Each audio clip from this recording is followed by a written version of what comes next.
All right. Um,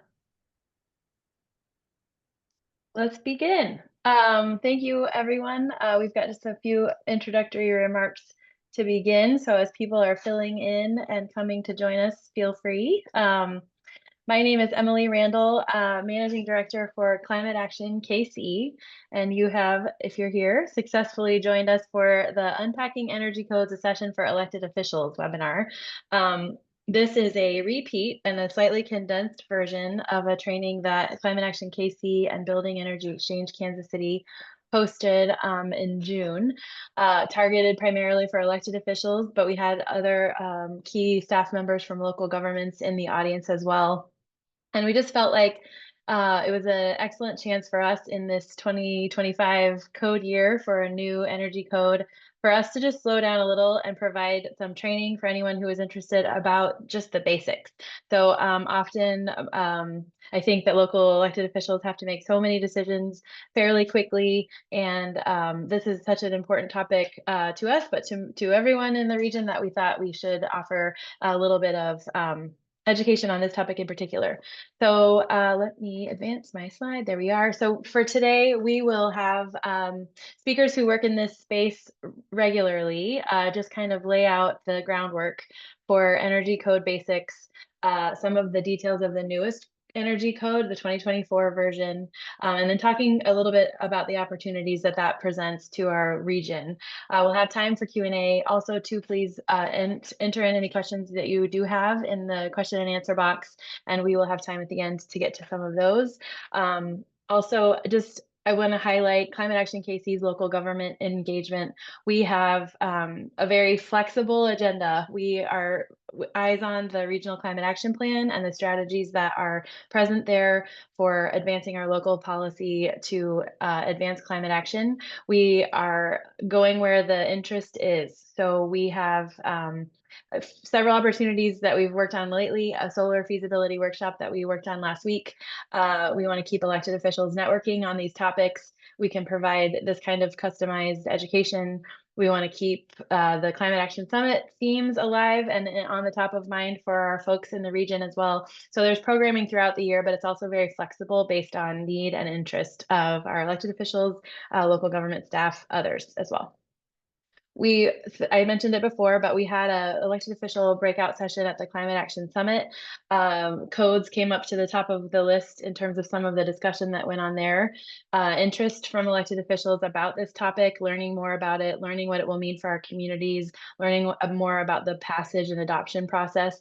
And then again, I said we had the training in June and wanted to have a recorded version that we could share more widely and more conveniently for everyone.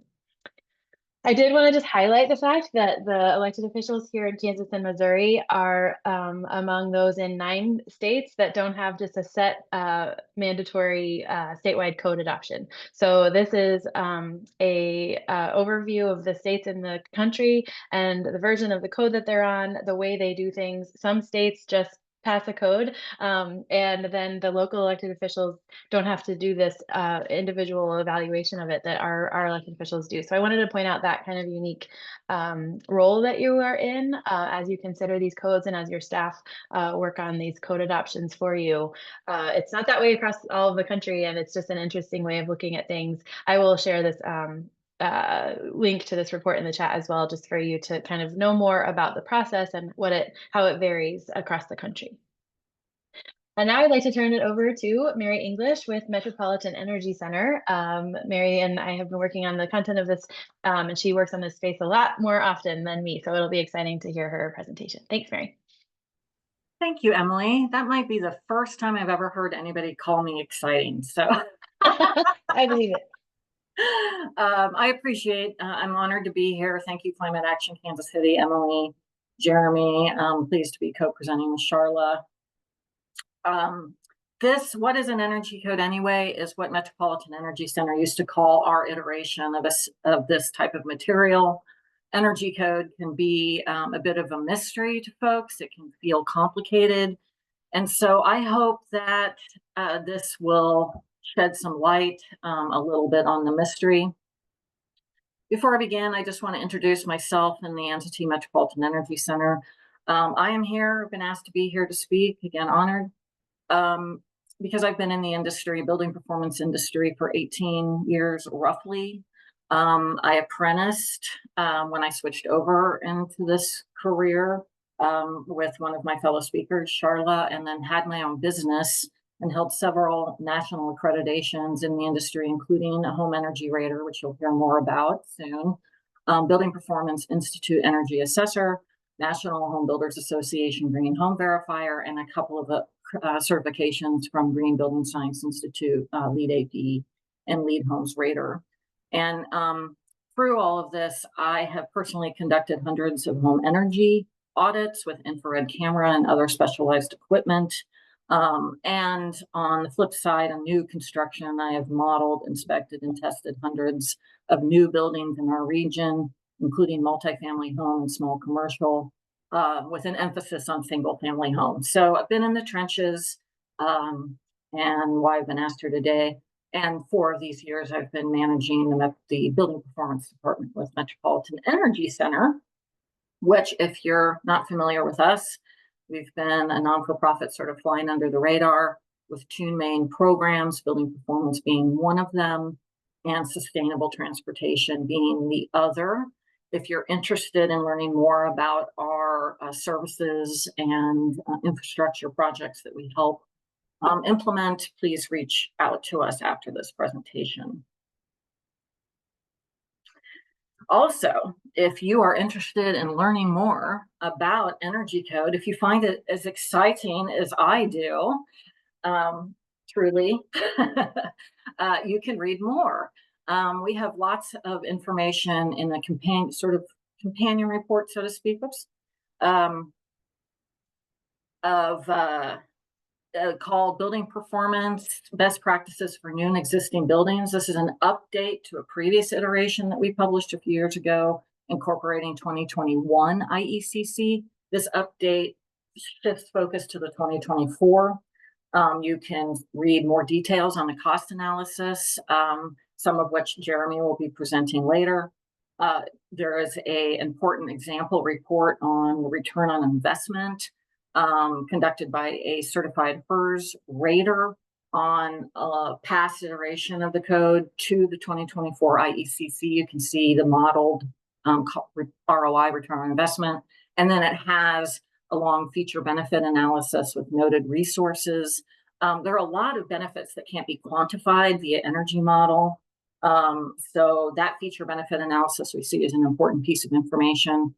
Note that our resources, we do not put anything in our reports without it being backed up with photo evidence or other resources and reporting. Some of those resources, because this is an updated report, might feel outdated. There are a couple of building code officials that are cited in this report that have since moved on from their municipalities. That is because this is an updated iteration of that older report. And we didn't want to not credit folks that had helped in the past. Anyway, there's the link to the report. Hope you find it useful. Okay, so what is an energy code? Apologies for folks that might be in the room if these first few slides are a little basic. It's just to give sort of a skeleton that will be fleshed out in more detail by Sharla and Jeremy after I'm done. So bear with me here. I hope this helps. Energy code is more than just a book. It's the rules that govern the energy use of the building through standardized best practices, building practices, and components. It sets the minimum energy standard for new construction. So in other words, it's the worst home that can be built under policy, whatever gets passed. That is important because energy code should be viewed as a health and safety code, just like any other building code. It interacts with virtually all the systems in the building. We call it a whole house or a whole building approach. So in other words, to change something over here, it's going to impact something over here, even if you don't think it would be related, they are related. And the focus is on the indoor environment, the air quality, the thermal comfort, the natural and artificial lighting, the ventilation, all the things. And health is a big one. I'm going to talk a little bit more about that here in just a minute. But just to go further in to what is covered by the energy code, I wasn't lying when I said that it covered most of the other trades and systems in the building. Again, it's called whole building or whole house approach. So obviously your insulation, air sealing, framing, heating and cooling systems, you might realize, oh yeah, of course. Well, it also, though, your electrical, your lighting and plumbing, your concrete, your foundation, these are all also addressed in the building code. And moisture management is a big one. A lot of these systems together help us manage relative humidity, which is a big deal here in our region and important for the indoor air quality. I also want to emphasize that building energy codes are rooted in science. I love to say that science is a universal language because it is. It's based on, building codes are based on the laws of thermodynamics, the physics, pressure differentials, and science is science. It's not going to be different for us as it is on the other side of the world in Asia. We're all going by the same rule book. When it comes to the laws of thermodynamics, this one, maybe it seems really basic and everybody knows this, but I learned this in my first vocational classroom in this, is that energy/heat only moves in one direction. An analogy is you go outside in the winter without a coat and you feel cold. And you're like, oh gosh, the cold is seeping into my skin. In the actuality, it's the heat leaving your body, which leaves a colder temperature on your skin. And a fleece and a windbreaker will be insulation and air sealing for your body, so to speak, to keep your heat in. Otherwise, your body will start burning more calories to keep your body temperature at normal, much like a house needs thermal insulation and HVAC equipment to moderate that heat loss. The insulation effectiveness is classified as R value, and the higher the R value, the more effective the insulation is at slowing that transfer of heat in the winter and summer. And you can see in the illustration on the right, an uninsulated wall has a big heat loss, and the insulated wall has a small heat loss. Heat is always trying to move and stabilize. That sort of illustrated dumbbell at the bottom. If it was in a vacuum, the heat would move from hot to cold and then stabilize and not move. Well, we live in the Midwest where extreme temperatures are the norm. Heat is always trying to move. And so that insulation and air sealing around the building envelope is critical in, again, our air quality and resiliency and comfort and affordability. And when we talk about the building code, us in the energy efficiency industry, at least, see the value in adopting the entire book of the code, unamended, because of these correlations between the different systems.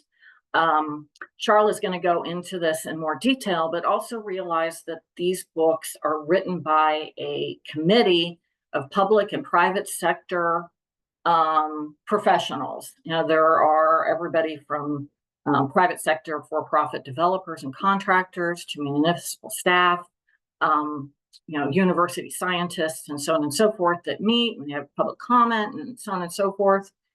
And so they've come up with the package, not a cafe sheet. And the package, for example, when I say that something A is going to impact Z over here, 2 examples: more insulation and a higher thermal window value mean that your heating equipment, your heating and cooling equipment can be smaller, which saves money on the upfront cost, of course, and that also saves money on your utility bills. Second example, the ducts and the air sealing are really critical. I can't emphasize this enough for heat pump technology to work effectively. And heat pump technology has really come along. You can buy the most efficient heat pump there is out there, but if your ducts leak and your house is leaky, people in that house might still be uncomfortable and not feel like it's working. And so, again, these interact with each other, whole building. So why are energy codes important? This may sound like my opinion, man, but all of these things are backed up by, again, like I said, backed up resources, photos, and other reporting in the in our report that I referenced earlier. They're all in the footnotes or accredited under images and so on and so forth. So here's why. It reduces energy use for the lifetime of the building, the lifetime of utility price increases, in other words. It's the most cost-effective way to implement energy efficiency measures at the time of the initial construction. Yes, we have a huge amount of stock that needs to be renovated and retrofitted to be more energy efficient. Building codes stop the bleeding so we can focus on that. The initial energy codes started coming to existence in the mid-'80s, and we've learned so much even since then. So there's a lot that needs to be done, and building it right the first time is going to be cheaper than all the buildings now that we have to renovate. It reduces the cost of ownership. Again, we have reports on this, one from a major telemarketing company that converted all of their retail stores into being a LEED, and they found an average of $1,500 in maintenance cost savings per store per year at 175 stores. That adds up. And so it's the same for any building. It reduces the cost of your maintenance of your equipment, and it can also mean that you're having to update it on maintenance for just the durability, the resiliency of the building costs less to maintain. The health and resiliency benefits cannot be underestimated for building occupancy and health. The air quality is critical. I have a report I'm going to talk about here, but I like to cite a statistic from one of our partners, Children's Mercy Hospital, that 9 out of 10 breaths we breathe on average here in America are inside. And so really being able to control and manage that air quality through these energy codes means healthier building occupants. The reduced fire hazard is a little indirect. That is referencing the fact that, silent show of hands, who here uses electric space heaters in the winter in uncomfortable rooms in the house? Perhaps your corner bedroom that's never, is always too cold or hot. Those space heaters are the most inefficient way to heat the space. They're very expensive to operate, and they also might be trying to kill you. Don't mean to treat death lightly, but it happens. Hundreds of people set fires from these space heaters, and sadly 17 people died, made the news in the Bronx a few years ago because of one. And then it's important to realize too that technology improvements are moving fast.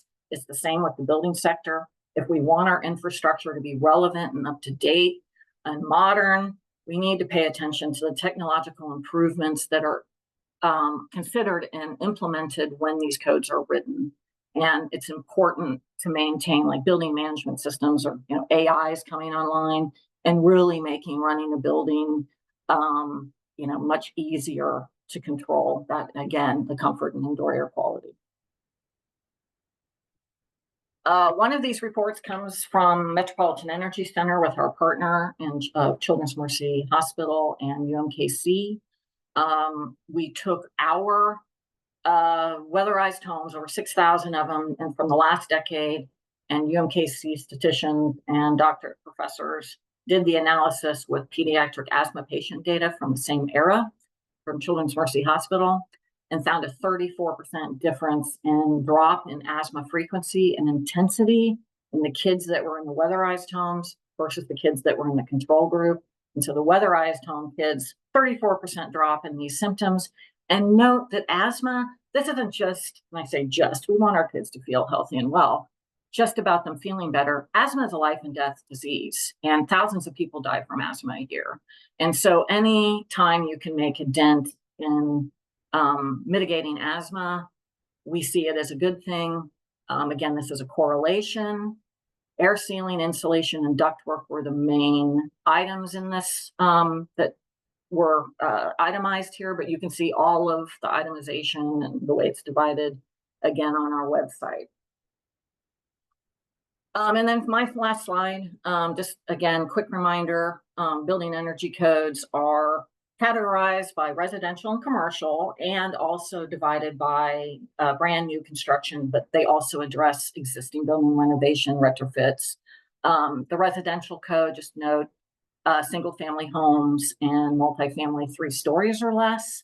But that commercial code, besides of course being commercial, non-residential, are multifamily buildings 4 stories or more. And so again, that critical home as shelter also included in the commercial code. And I am done and going to hand it over to Sharla Riead. There is my email if you have any questions. Thank you, Mary. Yes, and I'm going to talk a little bit about the 2024 energy codes and sort of walk you through how they're developed and then how we implement those things. Next slide, please. So let me introduce myself a little bit. I am Sharla Riead with the EnergySmart Institute. We are an International Code Council preferred education provider. I'm an accredited training provider for ResNet, the Residential Energy Services Network, a national oversight organization that trains, certifies, and provides quality assurance for energy professionals. I have some certifications myself as well.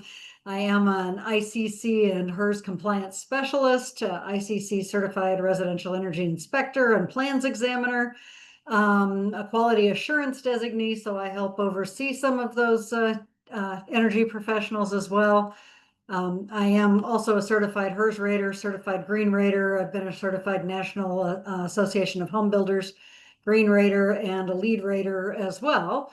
I do a lot of work on these standards development committees. I'm the chair of the training and certification committee for ResNet, and I'm a member of some ICC standards development committees as well, one for the remote inspection of homes and one on the insulation inspections and evaluation criteria. And I've got a couple more that I am asked to join all the time as well. So I do a lot of work in, I eat, breathe, and sleep codes, especially the energy codes, and I do a lot of training with that. I also train and certify energy professionals, code officials, builders, contractors, and I'll train, anybody interested in living in a home or working in a commercial building about what they're getting themselves into. Okay, next slide. I wanted to talk a little bit about how the codes themselves are developed, and I equated this a little bit to a design build project. When we are putting together a project that we want to build, we're dreaming about it, might be our dream home. And I thought, well, the dream stage of the code development process is pulling together all of the members of the committee. For the 2024 International Energy Conservation Code, there was a 48-member consensus committee that started at the 2021 code and to bring it forward to 2024. That committee included 16 code officials, 10 builders that were representatives of the HBA, 9 public users, and the public organizations are organizations like the Department of Energy, the Pacific Northwest National Labs that does a lot of the studies around these. Those kind of public organizations were represented. 7 users, which would be people like architects, engineers, energy professionals, HERS raters, they were involved as well. 4 manufacturers, so there was some window and door manufacturers, insulation manufacturers, solar company I think was in there, and a couple of utilities. So you can see the majority of the 48-member committee was code officials and builders. They're the ones that deal with the construction and the building and the codes the most. So they had the biggest say. That committee broke up and also brought in extra people into their subcommittees. And there were 6 subcommittees. There was one that focused on the admin portion of the code, one that focused on envelope, which is the outside shell of a building. That's where the walls are constructed or the ceilings or the floors and the insulation is put in place. Heating, ventilation, and air conditioning, and water heating. And then EPLR, which is electric, lighting, renewables, and no, it's not plumbing, it's electrical, but the electrical group. And then existing buildings and also modeling. So we had the 6 subcommittees there.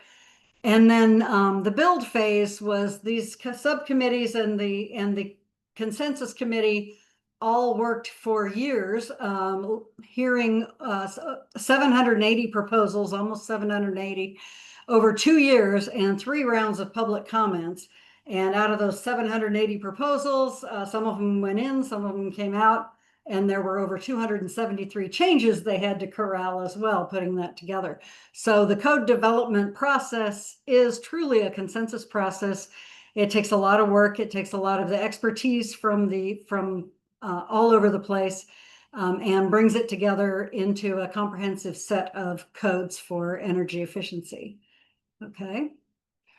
But what happens at the local level then? So we've got this group, national group that puts together the codes, and then we need to enforce those codes. So the code enforcement process, we have experience now with the 2021 IECC. We don't have a lot with 2024 yet, so I brought in 2021 IECC code enforcement process steps.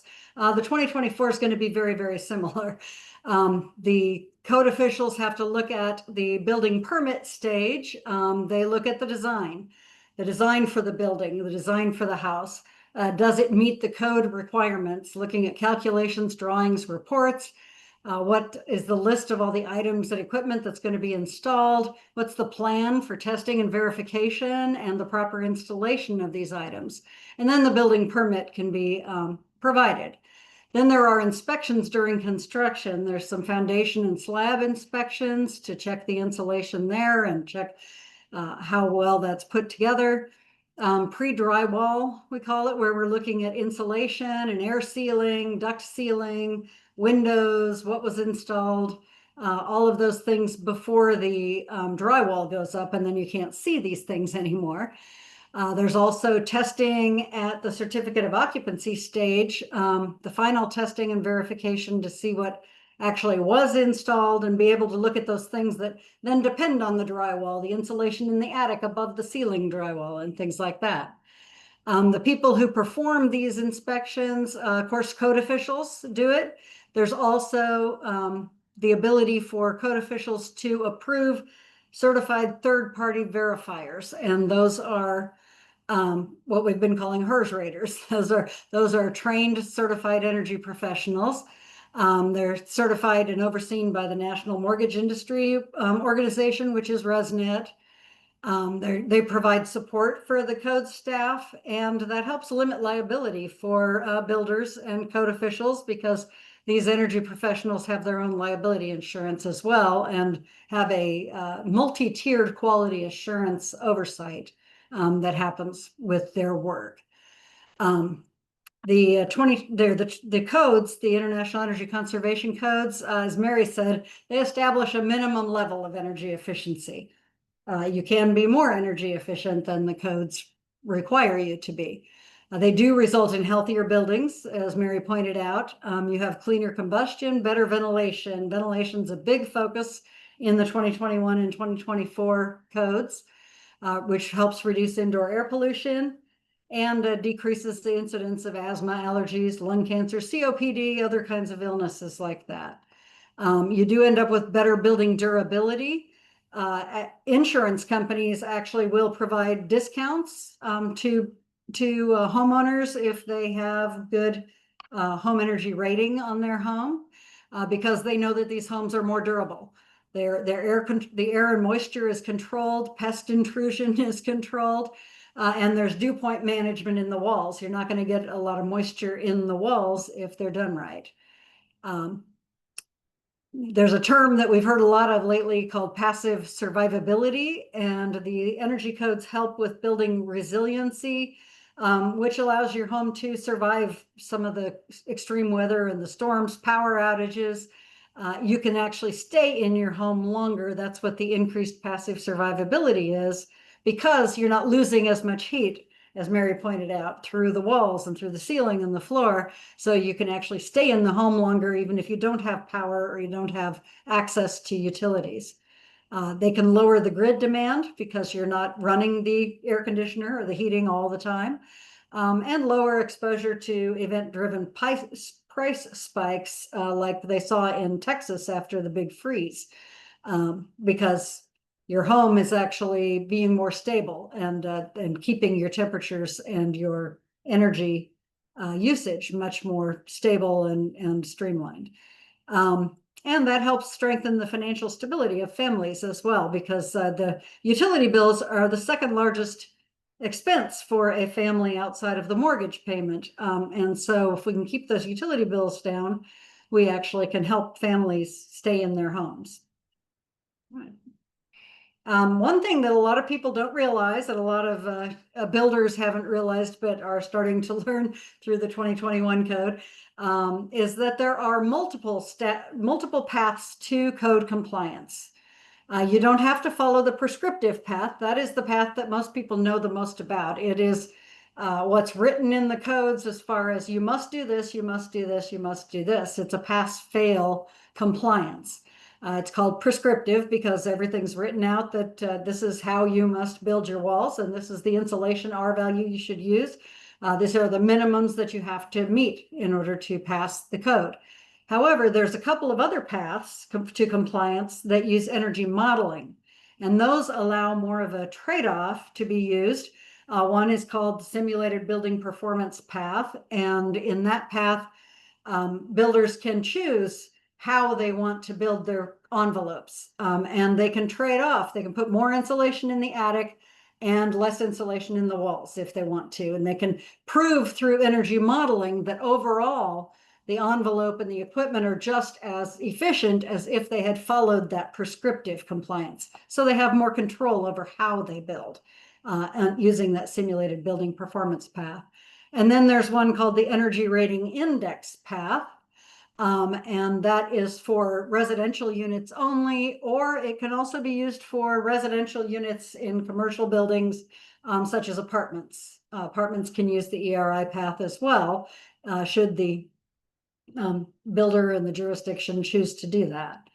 And so you have a freedom to choose when you have these three paths. You can choose what works best for the project, what works best for that builder or developer, what works best for the crew that's working there. Do they want just a checklist of items to say, yes, okay, I do this, I pass, I do this, I pass, and the required efficiencies that tell them how to build, how to insulate, what to install.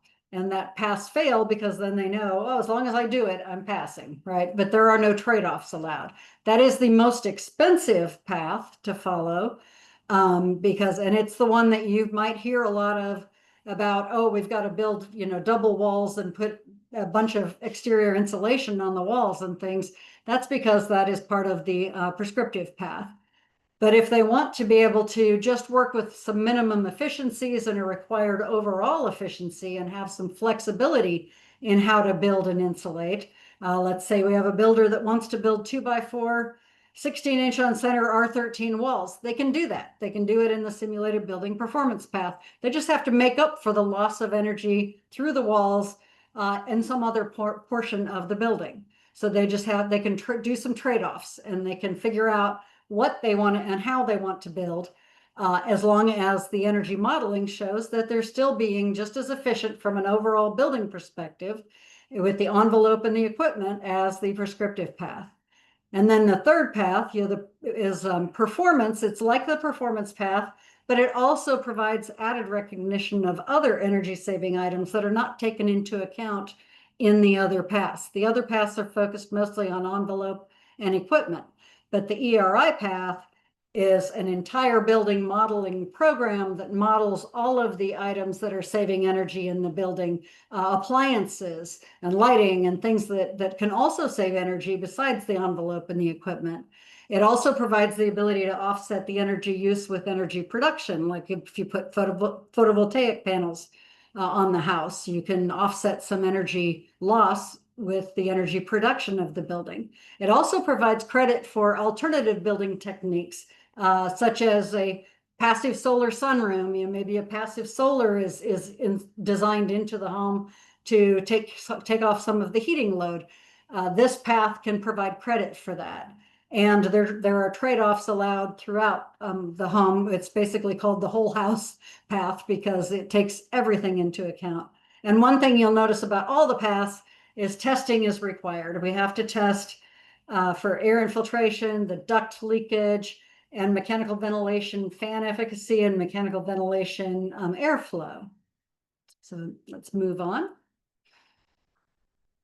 So what things are we seeing that have been changes from previous energy codes to the current ones that we're seeing now? There is more focus on air sealing and the proper installation of insulation to make sure that the insulation can actually do its job.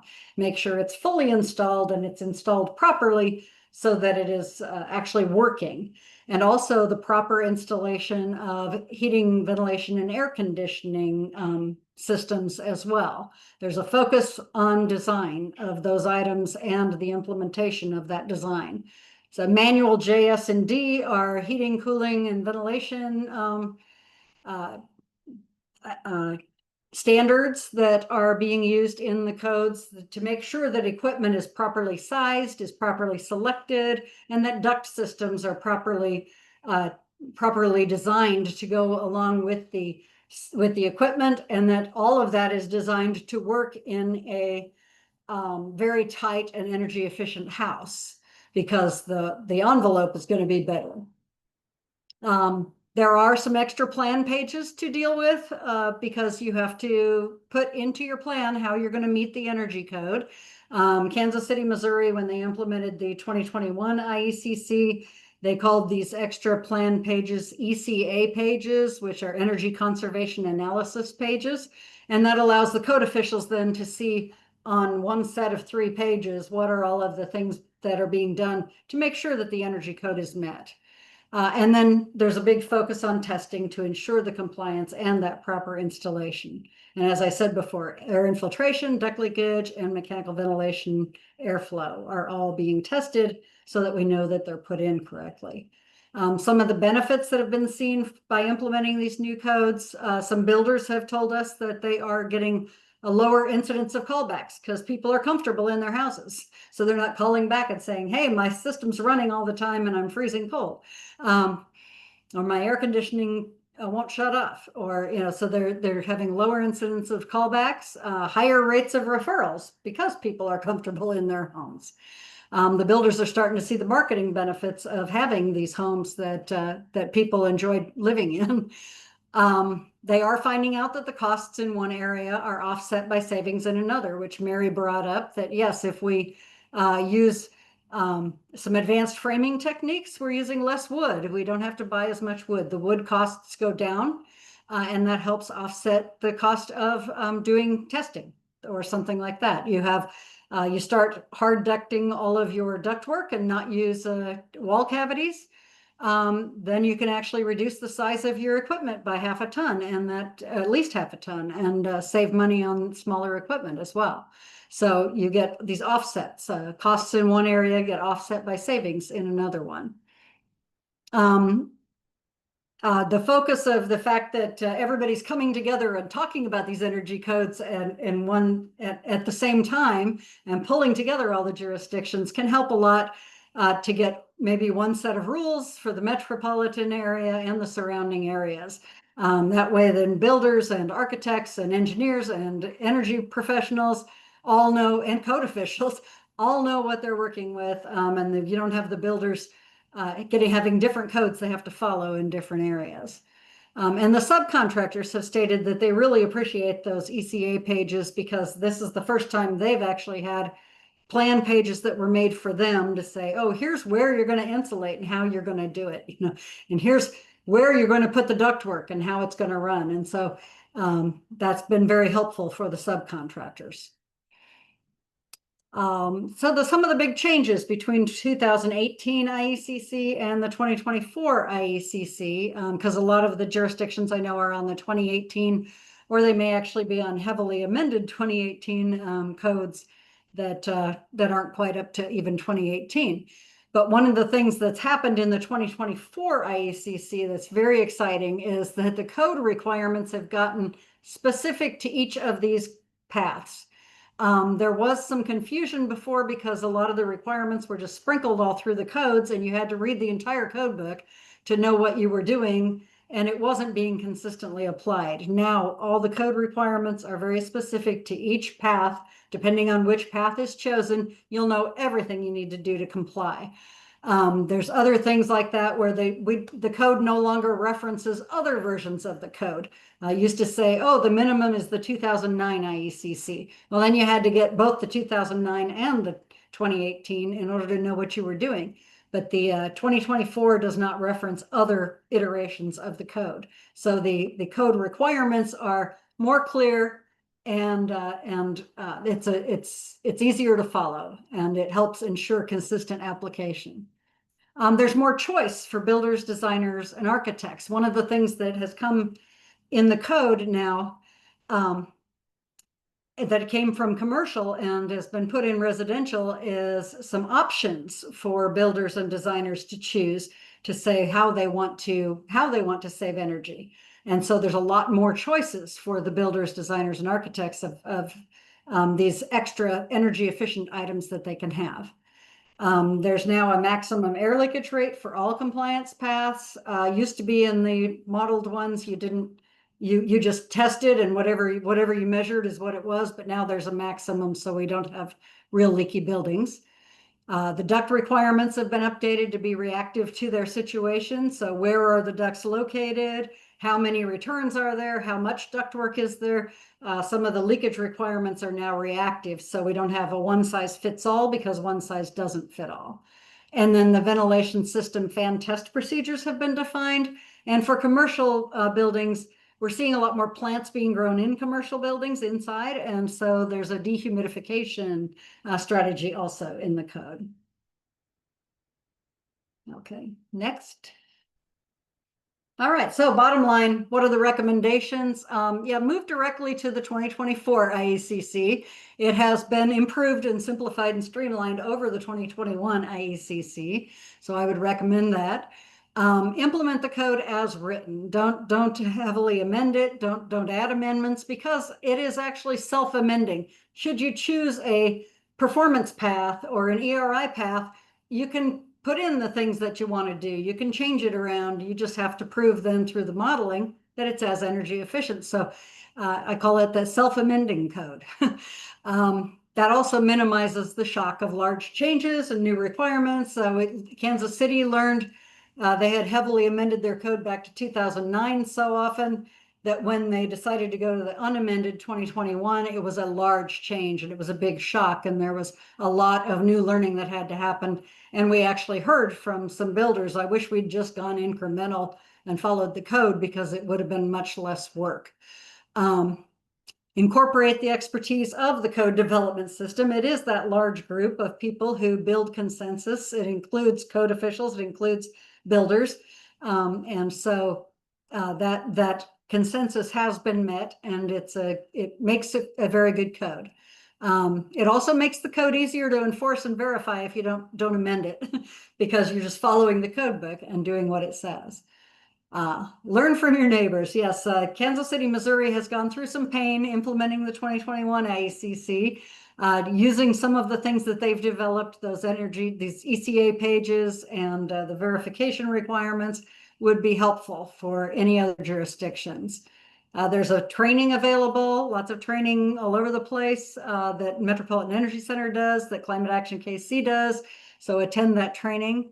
Speak to the experts, get your questions answered. There's several energy experts and code experts and energy rating experts and architectural experts available to talk to you.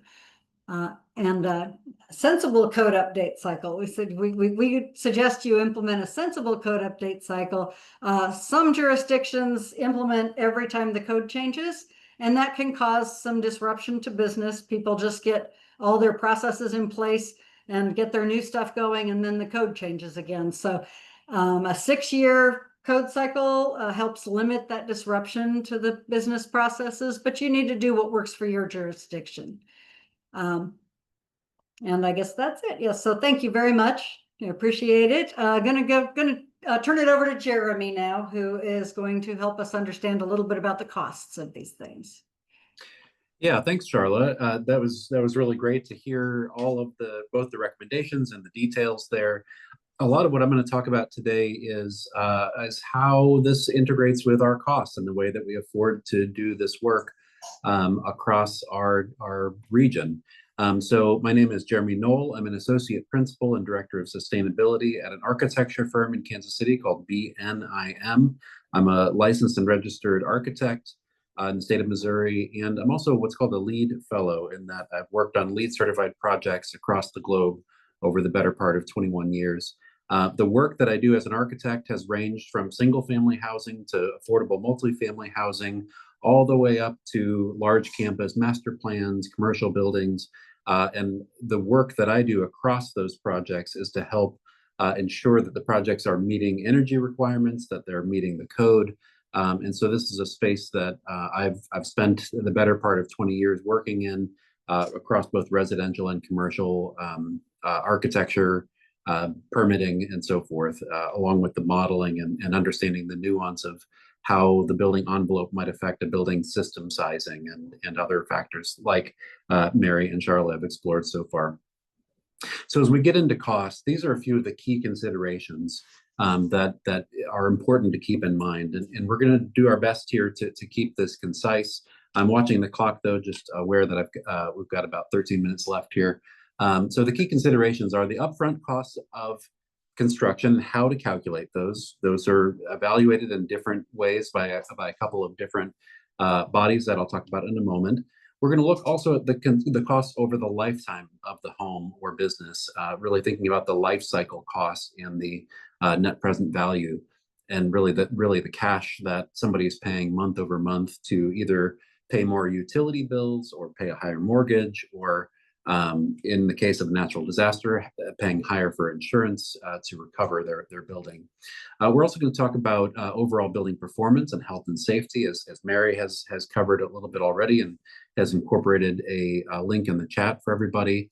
We're going to talk briefly about the rising energy costs. These are factors that are really impacting day-to-day people's ability to pay their bills, whether that's their utility bill, on the electric side or the gas side. Those costs continue to creep up. And then finally, getting into comfort and resilience. So let's keep going here, Mary.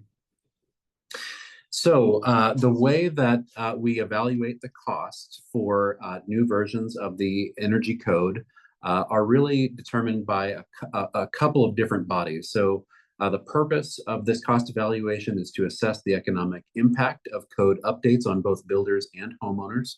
And the key players in this space are the U.S. Department of Energy, who conducts a comprehensive cost effectiveness analysis by working primarily with the Pacific Northwest National Laboratory, who performs that detailed modeling and simulations on behalf of the Department of Energy.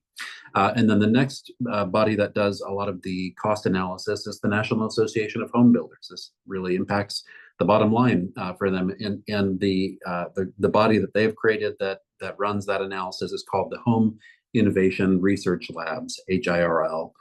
So this generally represents the builder's perspective and focus on the first cost.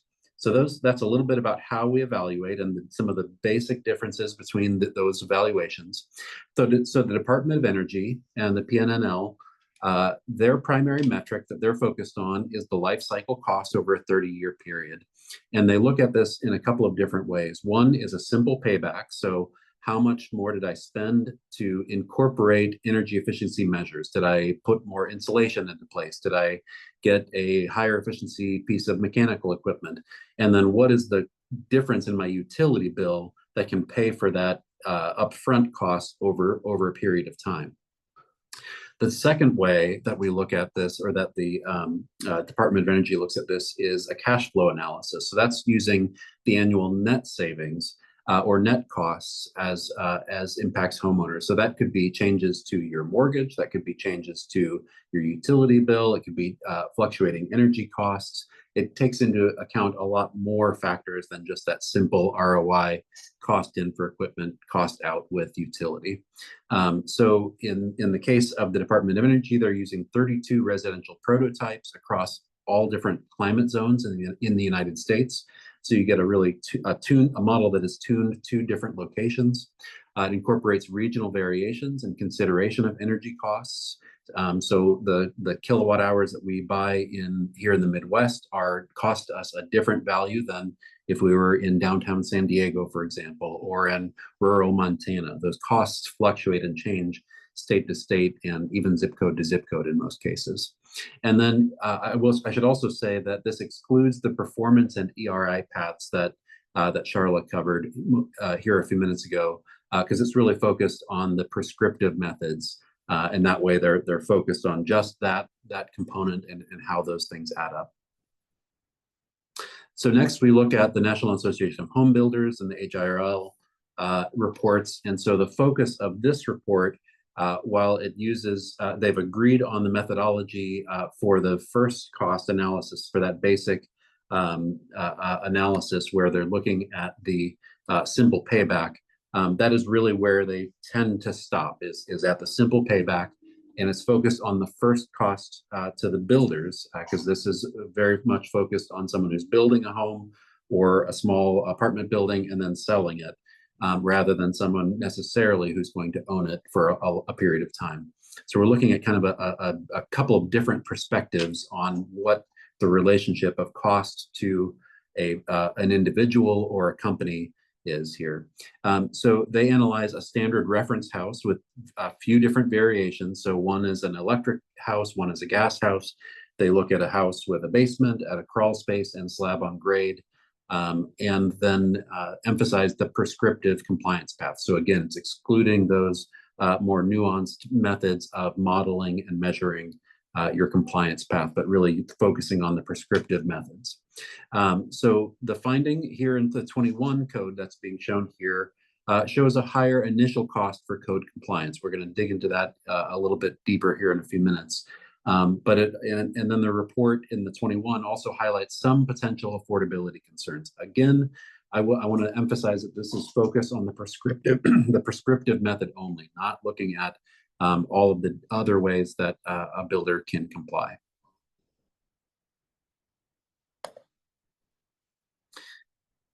So when we look at how the cost of the code has changed over time, we can see that incrementally there's a small uptick in the costs. But what we see in the 21 to 2024 code, really for the first time in my experience as a professional, is a reversal of costs, and a lot of that is due to the expansion of different compliance methods that are now offered, and the way that, as Sharla mentioned, those have been pulled out of and consolidated in the code into a single table rather than scattershot throughout the code. So for the first time, as we've gone from the 21 energy code to the 24 energy code, for our climate zone 4, we see a potential for a net savings across both gas and electric homes. So when we compare back to our 2009 all the way up to our 2024, and we sum those totals, we get a net cost of nothing to up to about $5,000, and those are tuned to our climate and location. There's a report from the National Association of Home Builders that's QR linked at the top, and Emily has included a link to it in the chat as well if you'd like to dig in. You just flip to about page 9, which is where they get into the details of that. I don't really have time to go through all the depth of it today. Let's keep going. So we've mentioned a number of times the various options that are now available to builders, and I don't expect anybody to read this deep table, but really just want to use it to emphasize how many different ways there are to demonstrate compliance with the energy code at this time. So what I have done, if you look on the right-hand side of each of these tables, is I've started to group and categorize what types of energy efficiency measures are being used that can be used to demonstrate compliance. So envelope and air sealing comes first, then HVAC systems and the efficiency of that equipment. Then we get into water heating, the source of energy, and how well you're working, how well insulated your pipes are. Sorry, my motion sensors turned off on me. And then we get into ducts and air changes, and how we're delivering air throughout the space, conditioned air, and then other, which can include everything from your solar to your furnace and other factors that add up to that overall score that you're looking for in demonstrating compliance. So the summary and a way to understand the differences between the way that we're looking at cost and talking about cost. On the Department of Energy side, we have down to the state level a life cycle cost analysis that looks at a 30-year period focused on construction. Looking at the costs of construction, energy, maintenance. I would also add mortgages to that.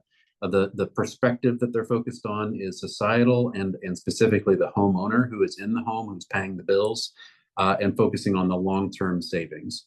The National Association of Home Builders are focused, I think, appropriately from their perspective on first cost. And really the time horizon is what happens immediately once we've cut the ribbon on this home. What is it costing that day? The cost components are focused on the construction industry and the builder's profit.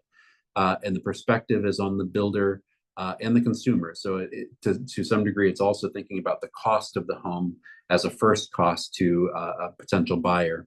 And then the outcome is focused on those short-term cost increases or decreases, as we've talked here about. This is an evaluation looking at the 21 Energy Code, which, as we saw from those tables, is a version of the code that can potentially cost a little bit more at the front end.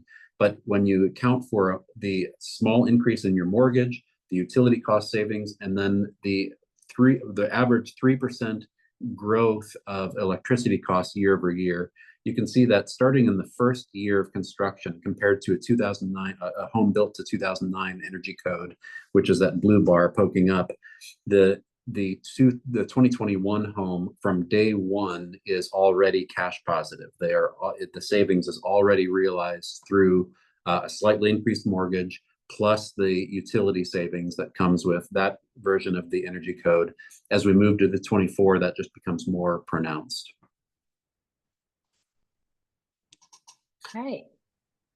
Thank you, everyone. Coming back to life here. Thank you. I do want to emphasize we have a Q&A time, just a couple of minutes. We do have a question from Jim Brown that has been answered from Sharla. I'll just review it. Sharla, do you think that requiring double wall construction would assist with energy compliance? By double wall construction, I mean that there is a boxing layer, WRB, and a siding layer. Sharla answers, hi Jim, the insulation must be enclosed on all 6 sides. So one method could be double wall construction, and I would say that could assist with energy compliance. However, this can also be accomplished with properly sealed house wrap on the exterior and sealed drywall on the interior. Caulking the frame layer also helps remove air pathways. I don't know if Sharla or Mary, you'd like to add anything to that? I just want to say really briefly, I mean, Sharla covered it. Just as to be clear, even on the prescriptive path, double wall construction is not required in our climate to comply with the prescriptive path. And it's something that I wouldn't see. I don't understand. We don't really need to be debating it. In other words, single wall construction in the prescriptive path with some exterior cavity insulation plus some exterior insulation is required. I just wanted to make sure that was clear. Sure. Okay, and then he also adds, Jeremy, is profit and overhead figured into the cost increase numbers that you displayed? Jeremy answers, yes, it's developed using the DOE, NAHB agreed upon methods and cost values. Yeah, they really use the same values, 1-to-1 between the two systems. So all of those costs are accounted for in their evaluations. Okay, great. And if you need more detail, that you can look at some of the links that we provided that get into the nitty gritty and the nuts and bolts of how they're accounting for each. Okay, great. And then just with 1 minute to go, or partial a minute, no minutes. We wanted to just say, consider here what you've heard today. Share it. We'll share out to the attendees the recording of the session and share it with the people who attended the previous session or who have expressed interest in either of our sessions. We know that every jurisdiction is moving ahead with the timeline that works for them. We kind of wanted to be a resource, standby for support or questions. This is technical stuff, but we are available if we can support the effort in any regard. I will send out the email. So in response to that email, feel free to share comments, thoughts, questions, etc. And we can provide support in any way that we can, or we'll find the people who can do such. So yeah, I have one slide left that I think is, oops, I thought we had contact information. I lost it. There we go. So contact information for all the folks here, which I can copy in my email that I share out also. We'd like to just thank everybody for joining us. Thanks to our experts who took time to create the presentation and to share it now twice, among other trainings that you do, I know, in the course of your regular work. So thanks everyone for your interest. Thanks for tuning in, and let us know how we can help. Thanks so much. Thanks for having us. Bye-bye. I know.